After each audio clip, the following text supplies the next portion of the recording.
second, token first, party first, begin, that's the second, photograph, slightly longer word obviously, it's the first syllable, photography, you see a little jump from first syllable to second syllable, obtain, second, patience, first, pretend, second.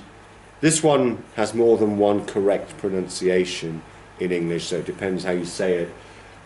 Controversy is how I've transcribed it. You might also say controversy, which is what's known as free variation. There's more than one possible pronunciation in the language, like grass and grass, for example. Prefer, you say? And cup. Yeah, cup and cup. Yeah, that's right. Or indeed book and book. You know? Book, yeah. That is the second.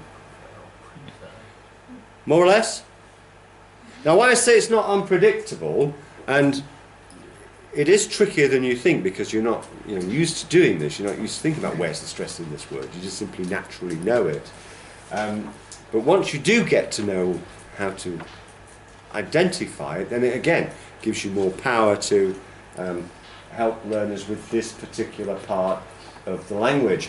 Why I say it's not unpredictable is if you look at this list of words here and you take out the nouns, or look at the nouns, token, party, patience, okay, if you get the slightly longer ones, then you see something which is a fairly well established rule in English is that nouns, if they have two syllables in English, are normally stressed on the first syllable. Whereas verbs, if they have two syllables in English, like accept, begin, obtain, pretend, prefer, it's normally the second syllable that's stressed.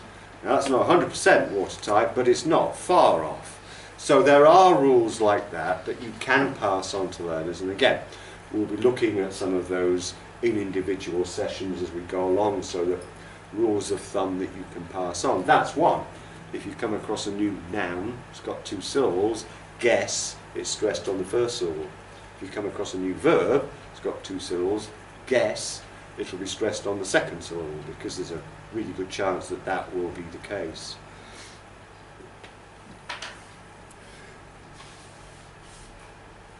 Okay, so that's stress in words. And we've also got stress at the level of the sentence. Again, there's a general rule here that holds pretty good.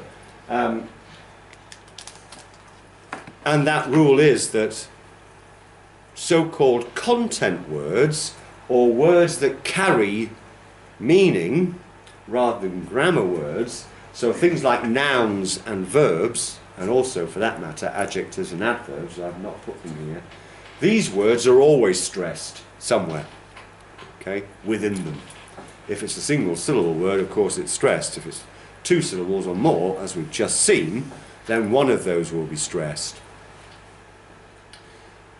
Grammar words, as a general rule, okay, this rule is a rule. These words are always stressed.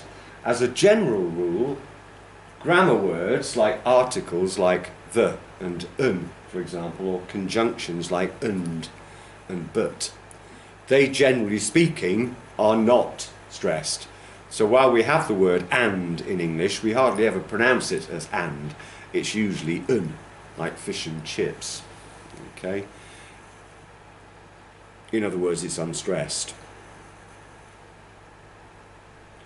And that rule holds pretty good. And just to prove it, on your handout, there's another short little task which replicates what's on the screen here. Got 3 sentences. Just say them to one another and listen to which words stand out and which ones don't.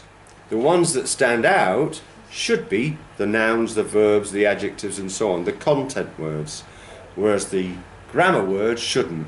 But have a go and see if that's true for you. Saying each of those sentences a couple of times to one another, and mark which words you think are stressed.